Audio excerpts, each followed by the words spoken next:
గోదావరి కనిలోని గోదావరి సమీపంలో ఉన్న హిందూ శ్మశాన వాటికలో ఉచిత దహన సంస్కారాలు అమలు చేయాలి. స్వచ్ఛంద సంస్థల ఐక్యవేదిక ఆధ్వర్యంలో శ్మశానం సందర్శించి నిరసన తెలిపారు. రామగుండం నగరపాలక సంస్థ పరిధిలోని గోదావరి నదీ తీరాన హిందూ శ్మశాన వాటికలో అంత్యక్రియలు నిర్వహించాలంటే భారీ ఖర్చుతో కూడుకుందని, నిరుపేద, పేద, మధ్యతరగతి వారెవరైనా మృతి చెందితే అంత్యక్రియలు వారి బంధువులు నిర్వహించాలంటే నేడు వ్యాపారంలా మారిపోయిందని రామగుండం నియోజకవర్గ స్వచ్ఛంద సంఘాల ఐక్యవేదిక నిర్వాహకులు పేర్కొన్నారు. ఆదివారం రోజున స్వచ్ఛంద సంస్థ ఐక్యవేదిక నిర్వాహకులు శ్మశానాన్ని సందర్శించి వివిధ సౌకర్యాలు కార్పొరేషన్ సింగరేణి యాజమాన్యాన్ని కోరారు. అనంతరం మద్దెల దినేష్, 32వ డివిజన్ కార్పొరేటర్ అయితే శివ, ప్రధాన కార్యదర్శి పల్లెర్ల రమేష్, ఉపాధ్యక్షురాలు గోలివాడ చంద్రకళ మాట్లాడుతూ గోదావరికని హిందూ శ్మశాన వాటికలో కనీస సౌకర్యాలు కరువయ్యాయని, దురదృష్టం కొద్దీ ఎవరైనా మృతి చెందితే బంధువుల అంత్యక్రియలు నిర్వహించాలంటే 15,000 నుంచి 40,000 రూపాయల వరకు ఆర్థిక భారం పడుతుందని ఆవేదన వ్యక్తం చేశారు.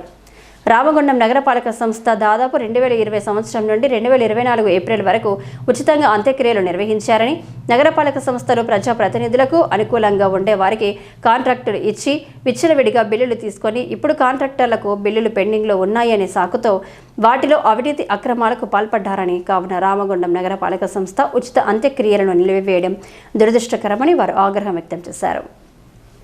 అసలు రామగుండం నగరపాలక సంస్థ ఉచిత దహన సంస్కరణలు నిర్వహించే ఆలోచనలు ఉన్నదా లేదా అని ప్రశ్నించారు.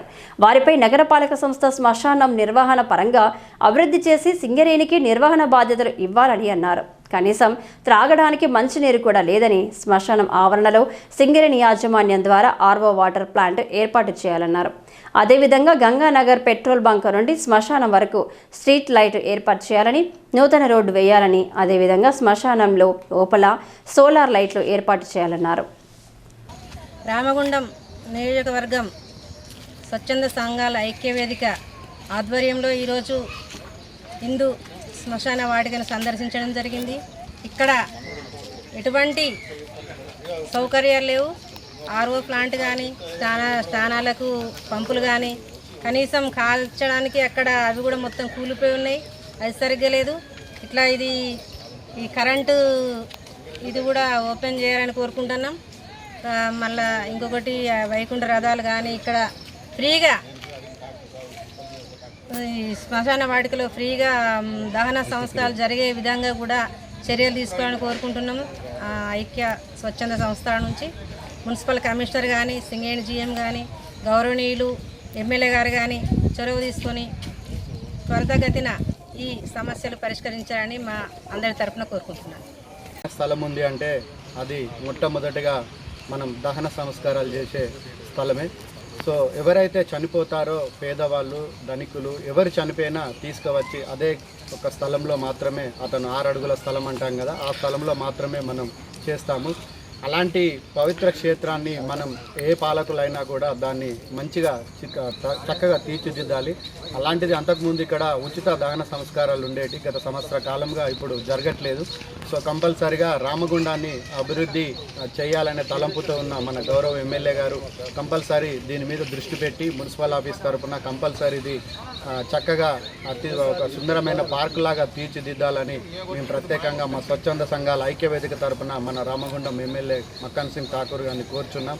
అలాగే మన మున్సిపల్ కమిషనర్ గారు కావచ్చు, మేయర్ గారు కావచ్చు, కార్పొరేషన్ మేయర్ గారు ఎవరైనా కూడా దీని మీద చర్య తీసుకొని దీన్ని అభివృద్ధి చెందేలాగా చేయాలి. కనీసం ఇంతకుముందు మేము చూసాము, మన దహన సంస్కారాలు చేసే ఆ స్థలం ఏదైతే ఉందో ఇటుకలు అన్నీ కూలిపోయి దహన సంస్కారం అవుతుంటే కూలిపోతుంది, మళ్ళీ అవి సెడి చేసుకొని మళ్ళీ పెట్టేస్తున్నారు. మేము నడదామంటే కూడా కనీసం స్థలం కూడా లేదు. అంటే ఇంకా రాత్రిపూట శవాలను తీసుకువచ్చి దహన సంస్కారాలు చేసే పరిస్థితి ఎంత ఉంటుందో మీరందరూ ఊహించవచ్చు. సో అలాంటి పరిస్థితి లేకుండా చక్కగా ఇక్కడికి వస్తే వాళ్ళు ఎంతో బాధలు వస్తారు. ఆ బాధ కొంచెం తగ్గేలాగా మనం చేయాలి తప్ప వాళ్ళ బాధను ఇంకా పెంచేలాగా మనం చేయకూడదని పాలకులందరినీ కోరుకుంటున్నాం. గోదావరికంలోని గోదావరి నది తీరాన ఉన్నటువంటి హిందూ శ్మశాన వాటికను ఈరోజు గోదావరికని ప్రాంతంలోని రామగుండం నియోజకవర్గంలోని స్వచ్ఛంద సంఘాల ఐక్య వేదిక ఆధ్వర్యంలో మరి సందర్శన చేయడం జరిగింది.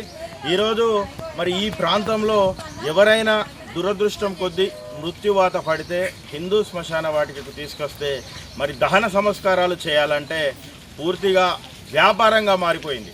మరి 2020 నుంచి మరి 2024 జనవరి వరకు ఉచిత దహన అంత్యక్రియలు జరిగితే మరి ఇప్పుడు నగరపాలక సంస్థ ఇందులో కొన్ని కుంభకోణాలు జరిగినందుకు మరి ఉచిత దహన సంస్కారాలకు సంబంధించి పథకాన్ని ఎత్తివేయడం వల్ల నిరుపేద మధ్యతరగతి కుటుంబాలు మరి ఇక్కడ ఎవరైనా చనిపోతే దాదాపు 15,000 నుంచి 35,000-40,000 రూపాయల వరకు ఇక్కడ కొంతమంది మాఫియాగా ఏర్పడి మరి వసూలు చేస్తూ ఉండడం నిజంగా ఇది దురదృష్టకరం. ఏది ఏమైనప్పటికీ ఈ ప్రాంతం సింగరేణి కోల్బెల్ట్ ప్రాంతం. సింగరేణి యాజమాన్యం యుద్ధ ప్రాతిపాదికన స్పందించి ఇక్కడున్నటువంటి సిఎస్ఆర్ నిధులు కానీ డిఎంఎఫ్టి ఫండ్లు కానీ ఇతర నియోజకవర్గాలు ఇతర జిల్లాలకు వెళ్తున్న తరుణంలో ఈ ప్రాంతంలోనే ఇక్కడనే నిధులు ఏర్పాటు చేసి ఉచిత దహన సంస్కారాలు ఏర్పాటు చేసే విధంగా సింగరేణి యాజమాన్యం స్పందించాలి. అదేవిధంగా గౌరవ శాసనసభ్యులు కూడా స్పందించవలసిన అవసరం ఉంది. ఈ శ్మశానానికి మరి ఎవరైనా చనిపోతే బంధువులు వస్తే నడవనీకి కూడా సరైనటువంటి రోడ్లు లేవు. చీకట్లో వస్తే వీధి లైట్లు లేక సెల్ ఫోన్ లైట్లతోటి వచ్చి ముఖ్యంగా మహిళలు కింద పడి అనారోగ్యాలకు గురవుతాయి, హాస్పిటల్లో చేరుతూ ఉన్నారు. ఉదాహరణకి శ్మశాన వాటిక ఇరువైపులా చూస్తే శ్మశాన వాటిక అడవిని తలపించే విధంగా మరి శ్మశాన వాటిక ఉండడం దురదృష్టకరమైనటువంటి విషయము ఉంది. అడవిని కాదు పార్కును తలపించే విధంగా ఏర్పాటు చేయాలని మేము అన్ని స్వచ్ఛంద సంఘాల తరఫున మరి సింగరేణి అటు మున్సిపల్ కార్పొరేషన్ గౌరవ శాసనసభ్యుల గారిని కూడా మేము కోరుతా ఉన్నాం. అందరికీ నమస్కారం. రామగుండం కార్పొరేషన్కి సంబంధించినటువంటి ఇక్కడ శ్మశాన వాటిక చాలాసార్లు ఈ ఏరియాకి ఈ శ్మశాన వాటికకు సంబంధించిన ఇక్కడ కష్టాలు ఎలా ఉన్నాయనేది పలు సందర్భాల్లో ఎన్నిసార్లు కమిషనర్ గారి దృష్టికి తీసుకొచ్చినా కూడా ఇంతవరకు దాని మీద స్పందించకపోవడం. ఇప్పుడు సోదరుడు దినేష్ గారు చెప్పినట్టుగా ఇక్కడ ఉన్న సమస్యలన్నీ కూడా చాలా దారుణంగా ఉన్నాయి. దాదాపుగా 8-9 నెలల నుంచి ఎవరైతే స్వర్గస్థులు అవుతారో నిరుపేద కుటుంబాలకు చెందిన వారు వాళ్ళు నిజంగా చాలా ఇబ్బందులు ఎదుర్కొంటూ ఉన్నారు. దయచేసి ఇప్పటికైనా కమిషనర్ గారు, రామగుండం ఎమ్మెల్యే గారు, మేయర్ గారు స్పందించి ఇక్కడ ఒకసారి విజిట్ చేస్తే ఇక్కడ పరిస్థితి ఎంత దారుణంగా ఉన్నదనేది మీకే తెలుస్తుంది. కనీసం నడవడానికి తొవ్వ కూడా లేదు. ఇప్పుడు ఇక్కడ ఉన్న వర్షానికైతే మొత్తం ఇది ఒక పందులు తిరిగే విధానంలో ఇక్కడ అంతా తయారైపోయింది. దయచేసి మన ఈ శ్మశాన వాటికను కాపాడాల్సిందిగా ఈ సందర్భంగా తెలియజేస్తూ కార్పొరేటర్లు అందరూ కూడా దయచేసి స్పందించండి. ఎందుకు మీరు మౌనంగా ఉంటున్నారో పార్టీలు చేంజ్ అయిన మాత్రాన ఇది పెద్ద మన అందరికీ ప్రతి ఒక్క డివిజన్ నుంచి ఇక్కడ అవసరాలు ఉన్నవారే.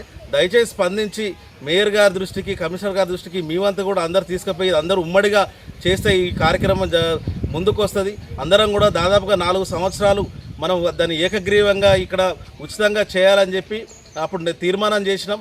కానీ దాని తర్వాత ఇప్పుడు 8-9 నెలలుగా దాన్ని తీసేసి డబ్బులు తీసుకోవడం జరుగుతూ ఉన్నది. సో దయచేసి ఇప్పటికైనా కమిషనర్ గారు స్పందిస్తారని తెలియజేస్తూ ఈ కార్యక్రమంలో స్వచ్ఛంద సంఘాల ఐక్యవేదిక సభ్యులు చెక్కడి శ్రీలత, కొమ్మచందు యాదవ్, సుద్దాల అనురాజ్, రేణికుంట్ల నరేంద్ర, నజీమా, శ్రీలత, నస్రీన్, కంది సుజాత, మందల రమాదేవి, గాదం సరిత, బిల్ల శ్రీదేవి, భోగేలత పాల్గొన్నారు.